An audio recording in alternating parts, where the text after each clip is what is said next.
just bear with me, so that hindi ang itsura nakapending sa Senado, tapos sasabihin nyo, kasi po nag-break, excuse me, hindi po nag-break ang Senado na hindi inaaksyonan ang hinihiling ng executive.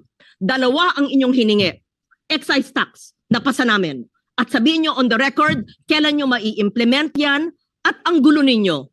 Sinabi nyo, excise tax, kailangan urgent. Nung napasa namin, sinabi, we will see. Yan, galing sa inyo yan ha, kung gagamitin. Tapos, the next day, o sige na nga. Ano ba? Ano ba? Kailangan ba? Hindi. It was deemed urgent, napasa. Tapos, pagkapasa namin, we will see. I'm quoting the executive, nanggaling sa inyo yan.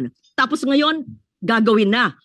And cite the impact, mararamdaman pa. Yun ang sabi ng chair no, ni Senator Pia.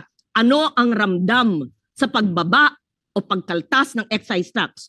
Yung biofuel, maraming concern sa mga coconut and sugar farmers. Pero itong sinabi nyong low-hanging fruit, congressional approval. Tapos nagsabi po kayo, sir, with all due respect kasi po nag-break. Hindi po magandang pakinggan yan.